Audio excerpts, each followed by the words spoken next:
So yeah, I just want to have sort of a video here defending the women that are mentioned in the Bible, because sadly women are portrayed very, very badly in the Bible.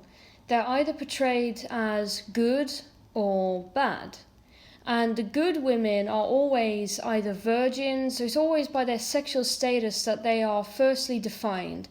Virgins or wives, they're submissive to their husbands or fathers or some sort of man, and they're also worshippers of God. So that defines the good women. And then the bad women are always spoken about and described as prostitutes, adulteresses, barren, and all these kind of phrases, which again is all about their sexual status, their reproductive status. How much are they worth to us as the Bible readers? Oh, well, this particular woman is a prostitute. That means straight away she's bad. This one is barren.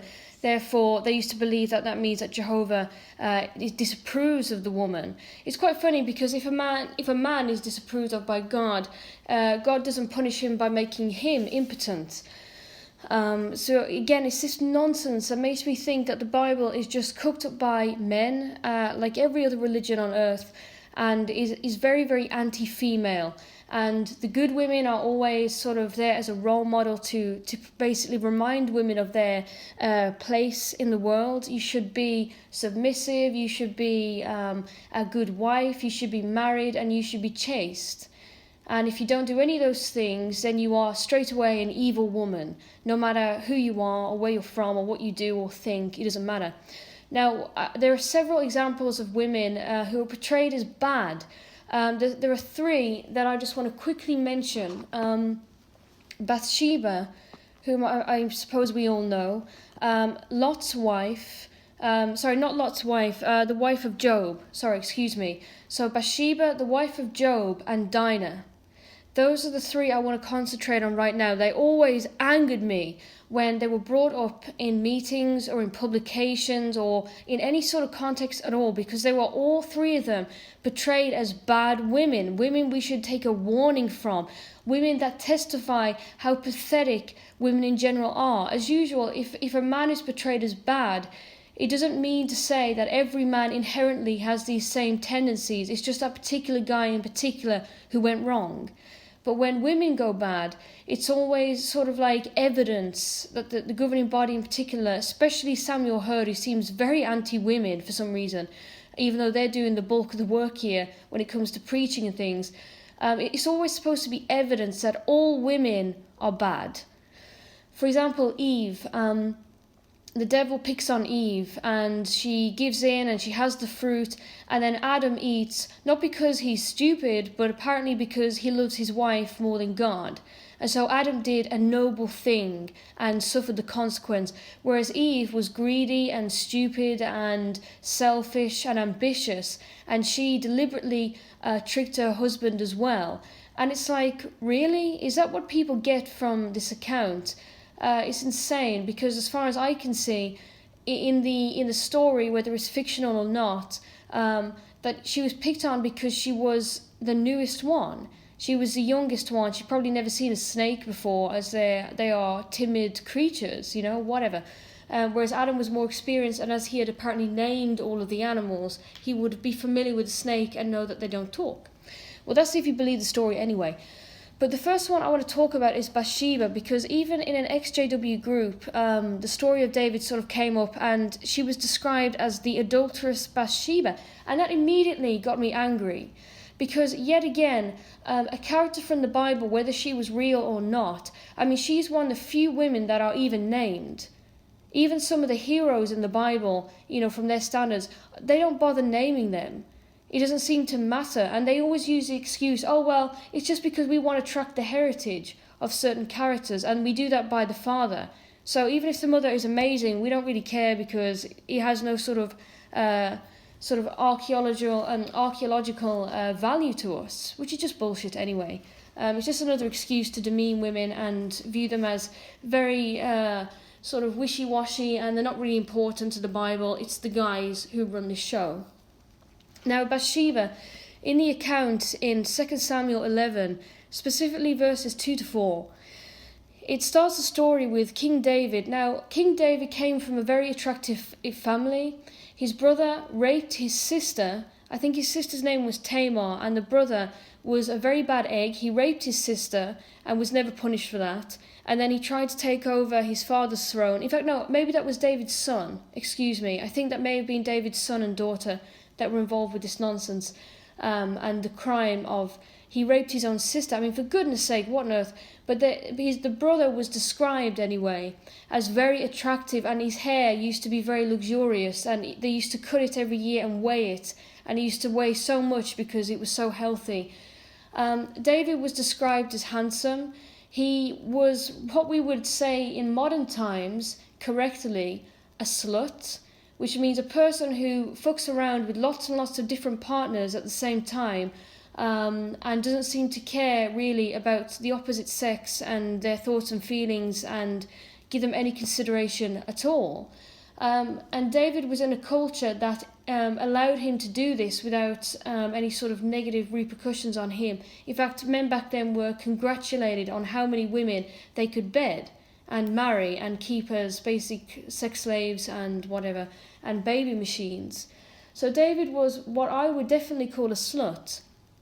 And when he became king, he slept with an awful lot of women and didn't seem to treat them with any respect, especially one of his early wives, whom he treated like dirt. And in the end, I think he had her cursed or something, for something, I don't know. But David, in my opinion, even when I was a very, staunch witness and never questioned the Bible, he always appeared to me as a total asshole, especially where women were concerned. He seemed very entitled and arrogant, and he was sort of like, I'm the king now, so I can do what I want.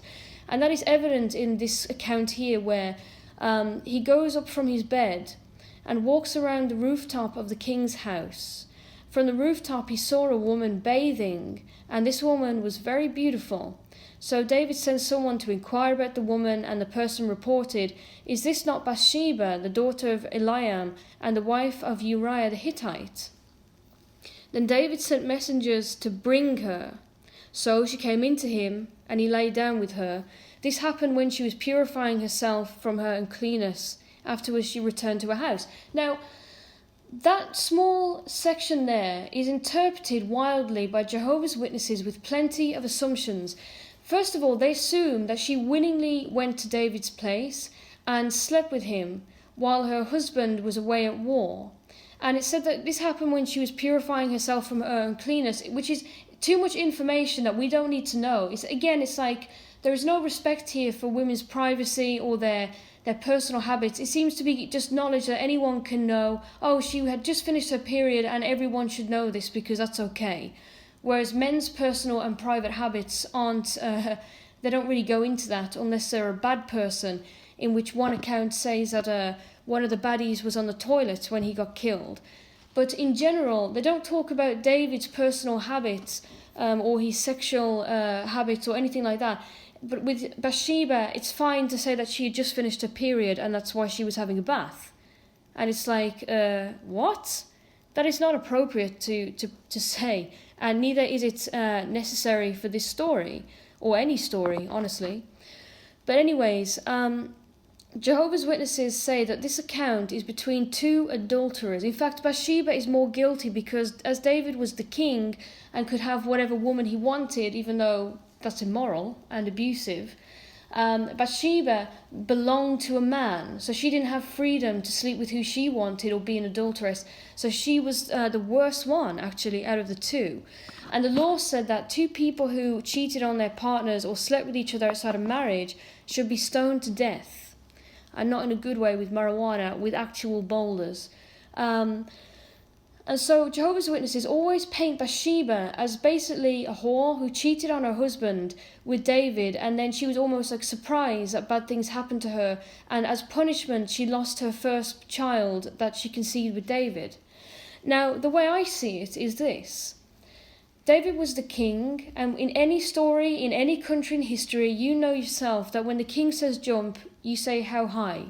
That if the king tells you to lie down and he's going to have sex with you, that if you say no, it's not just merely refusing a man, It's you refusing the person who has the power of life and death over you, and to say no is basically treason against everything that you know, because the king represents authority over your entire nation or country or wherever. And so to me, all I see from the story is a king spying on a person who is trying to have a bath, who is bathing intimately, who probably doesn't count on someone from a high building like the palace having a good look. Now that's immoral. If Jehovah's Witnesses in modern days said, I'm watching pornography, where a person isn't even consciously aware that I'm spying on them, they would be in trouble and it would be seen as porneia. But David was able to have a good eyeful of a person who was doing something intimately, and she said that she just finished a period. In my own experience, when you just finished menstruating, you don't really feel at your best. You feel a bit tired, drained, a bit fed up, and you probably just want to get clean again and then sort of recover and get on with your life. You're certainly not thinking, oh, I hope that the king is having a good look at me, because that's not very realistic at all. And it also assumes that Bathsheba was sort of putting on a display. I remember as a child, that's sort of how they said, oh, she was putting on a display. But that's not what that scripture says. Their culture wasn't about that at all. People's bathing houses, it wasn't the same as what we have today with a tub and 2 taps. It's not the same thing at all. And then it said that David inquired about her and that he already sort of knew who she was and knew that she was married. But he also would know then that her husband was in his army and he was quite a high-ranking official, so he wasn't just like a peasant or something that was in the army. And he would obviously know then that he was away. So while the cat is away, the mice can play. Or in this case, while one of the mice are away, the cat can play, that being David. And poor Bathsheba was on her own. So she had no husband to turn to, as they would have been taught to do back then. Uriah wasn't there to tell David to piss off and leave him alone. She was all on her own. It doesn't even say whether she had children or not. Maybe we can assume maybe she didn't. But either way, she was on her own. And then it said that David sent somebody to go and get her. Now, what does that mean? Does it mean that he sent soldiers? Does it mean that he sent just sort of, slaves from the palace? Either way, David didn't even get off his backside to go and talk to her himself. He just sent word and sent people, men probably, to go and get her and bring her to the palace. Now, I highly doubt that the messenger said, the king wants you so he can fuck you. I would probably think that they would simply say that the king wants to see you right now. Now, if Bathsheba has said no, maybe thinking, oh, I know David, I know what he's like. He's probably after me because he thinks I'm beautiful and my husband's away. And he's probably seen me having that bath earlier and he probably wants to bed me. Well, tell the king to get lost. Even if she had that inkling, I don't think she'd be able to say, piss off to the king. Either way, he said that she obviously had to go. He said that she came into him and he lay down with that. Now, what happened? That's just a very vague, quick sentence. She came in and he lay down with her. Now, what does that mean? Does that mean that she came in and he was naked on the bed with a bottle of champagne and roses and seduced her with a dance and nice music, and then she thought, oh, David, I want you now. Screw my husband, I'm going to screw you. Or did it really mean that when she came into whichever room or chamber or hall or whatever he was even in, because we don't know, she suddenly realised that, oh great, this is why I've been brought here. He desires me. He wants to have sex with me. And so what can a person do in that situation? Well, sadly, when you're pressured by somebody in control, who has power over life and death, who can make false allegations and say, oh, she tried to have sex with me. I mean, let's not forget Joseph, who he was sort of pressured by Potiphar's wife to lie down with her, and he ran away. Now, what happened after he ran away? She said that he tried to rape her, and he was put in jail for basically the rest of his life until a miracle occurred. So Bathsheba, being a woman, so she didn't even have a status of being a man and having more credibility in their eyes, what would have happened to her? David could have said anything and had her imprisoned or beheaded, or her own husband could have turned against her and killed her himself. We don't know. But either way, I highly doubt that Bathsheba would have just came in and suddenly out of the blue decided, oh yeah, I like you as well, let's have sex. It's coercion at the best, rape at the worst, because it doesn't say. And afterwards it said that she returned to her house. What does that mean? Does it mean that she didn't want to sleep over at the palace and she had stuff to do, so she went home? Does it mean that David said, I'm done with you now, get out, or whatever? Or we don't want the rest of the palace people to know, including my many other wives, to know that we've had sex, so get out of here quick and I'll see you another time. I mean, for goodness sake, what is this story? David is always perceived as like some kind of romantic, kind of, silly boy, that he's like, oh, he just loves women. Well, this wasn't a romantic thing, this was just a lust thing, because he didn't say that he slept with her and then immediately said, let's get married, which he could have easily done because he can take as many wives as he wanted to back then. No, it said that he had sex with her and then sent her back to the house, or she returned. We don't know what that was about. Basically, he had sex with her and then sent her away. Now, that could mean that she was raped and sort of just kicked out. We don't know. But as usual, the scriptures don't really see fit to tell us. It's not really important to them, and it's never even touched on. And then the next verse, in verse 5, simply says, the woman became pregnant, and she sent message to David saying, I am pregnant. And then David panics and tries to get her husband murdered and everything. Now, and probably the most offensive thing, actually, to me, is that he said he tried to send Uriah home to sleep with his wife. So he would have unprotected sex with his wife, and then she could say, oh, I'm pregnant, and Uriah would just assume it was his. Now, if I were Bathsheba, and if this story was supposed to be a love story between David and this person, I'd be offended that my secret lover in the palace would rather I get screwed by somebody else to cover his own sin than be a man and say, no, you're mine now, let's go back to the palace. It just seems really weird, this story. And it shows total disrespect for Bathsheba. She's not even seen as a person. She's just seen as a toy that David uses, and then he's scared, so he sends her husband back to use her, and she's given no consideration or comfort at all. And the fact that David had unprotected sex with a person, it doesn't matter whether she's somebody's wife or not. Having unprotected sex means that you're open to pregnancy, which can ruin your life, or certainly change it in a big way. And it leaves you open to sexual diseases and infections, which David honestly probably had a lot of because he had sex with many women. And if he didn't use protection with her, did he use protection with them? Probably not, especially as they wanted children back then. So did David know that having unprotected sex with a woman is likely to get her knocked up? Well, yeah, he would have known, definitely, seeing as he was what I would definitely call a slut. So how irresponsible, inconsiderate and selfish to bring a woman that in the spur of the moment he desired to his home and rape her, coerce her, pressure her, or seduce her, which I find very unlikely out of those three, and then know that he could possibly knock her up, but that's not his problem, and then send her home.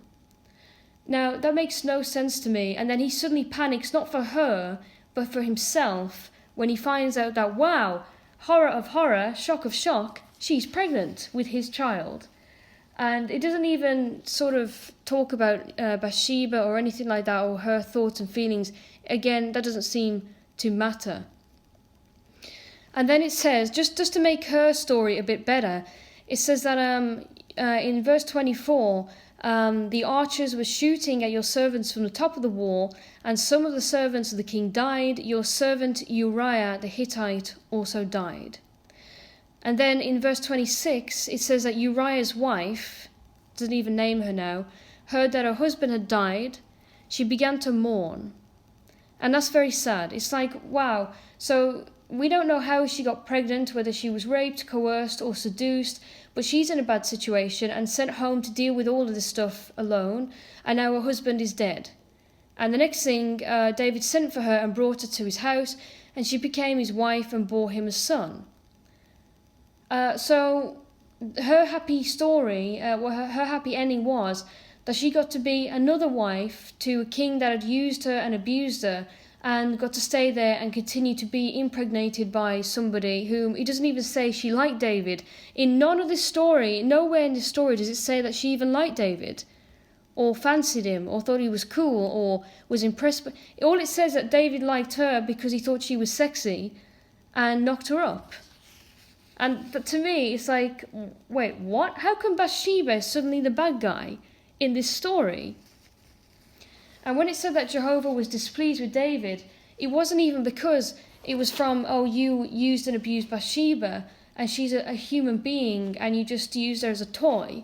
It was because he had basically been immoral and tried to get somebody killed, who, guess what, was a man.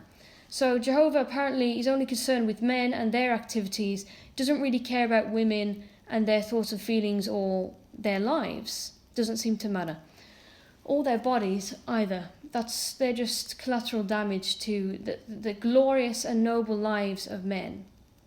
But anyway, the two others, Dinah and the wife of Job, I will touch on very briefly because my main issue here in this particular podcast is with Bathsheba.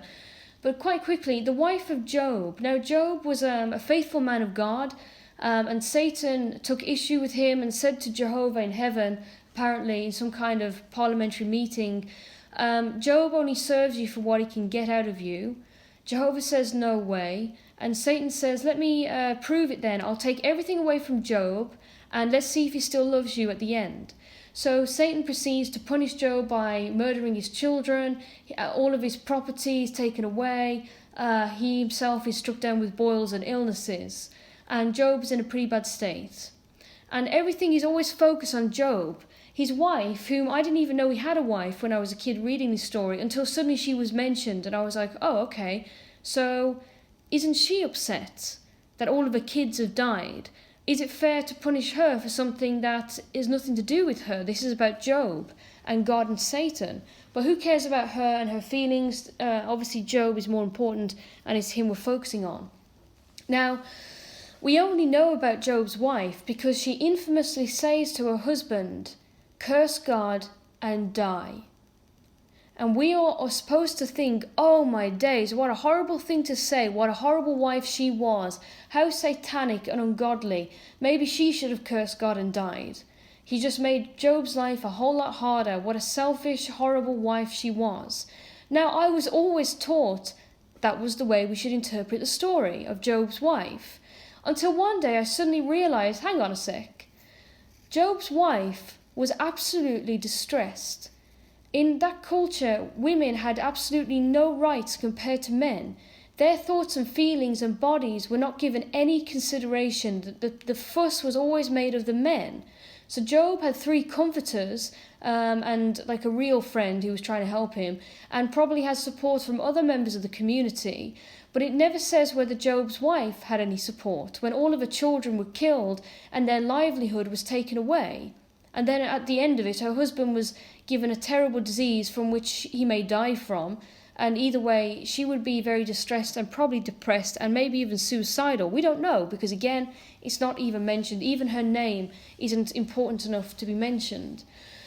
But she's always portrayed as one of the bad women. She tried to make her husband curse God and die. So she didn't even love Jehovah. She didn't even love her husband. She would rather see her husband die than be strong.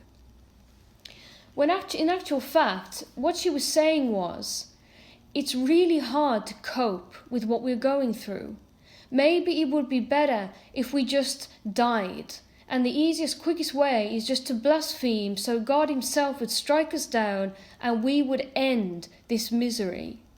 And even Job says he wished that he could be sent to Hades or Sheol, which translates to the grave. Even Job was suicidal and he wanted to die. But that's okay. Job can express those feelings and we can feel sorry for him.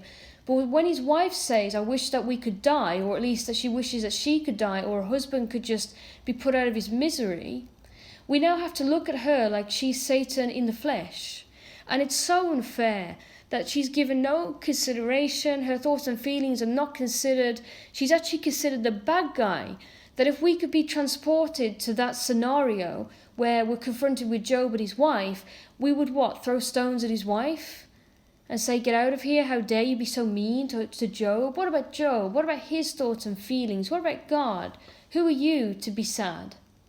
So I always hate that story of Job's wife. She's always painted as the enemy, the evil one, when in actual fact, she suffered at least as much as Job did. Okay, maybe not the illness, but everything else she suffered too. And all the fuss and all the miraculous rewards that were given later were given to Job and promised to him directly. She would have to hear about it later on and think, oh good, it was all a test because of my husband. Well, that's not very nice. And of course, my most hated story, the one of Dinah. Well, Dinah was bored and lonely and sought friendship from the women in surrounding nations who were different and had a different culture from her. Dinah is always perceived as either stupid or evil, or selfish or worldly or materialistic, when in actual fact she was none of those things, as far as we can tell from the scriptures. She just wanted friends. And then when she was making these friends and sort of going down to their camp or whatever and hanging out with them, there was a man who had lustful desires toward her, and in the end he raped her. So it wasn't like they had a romance like Romeo and Juliet and they had a sexual relationship and one day got married and then everything bad happened because, even that is nobody's business. But Dinah was actually raped, violated, and obviously then suffered all the same things that modern women suffer and children suffer when they're raped, and men too, because we don't want to forget them. But when you're raped, you have PTSD, anxiety. A lot of people commit suicide, you can't live with yourself, and certainly having other sexual relationships or even any sort of relationships with men is almost impossible, or at the very least very hard to do. But who cares about that, because Dinah was just a bad slut who caused a lot of destruction with her family. Shechem, the man who raped her, is hardly even mentioned or focused on in the story of Dinah, because it's all about her and her stupidity and sins. And then her brothers find out what happened to her, and they slaughter a lot of men from the camp of Shechem, but apparently they didn't kill him himself. Shechem was so stupid that he decided that he wanted to marry Dinah now. Obviously, he didn't care the damage he'd done to her. That didn't seem to matter. He just wanted her as his toy now. And then the sins of Dinah's brothers are not put upon the men. They're put upon Dinah, because what a stupid hoe she was to get raped, and then she was the one who caused her brothers to commit this terrible sin, and the disgrace upon her family was all her fault.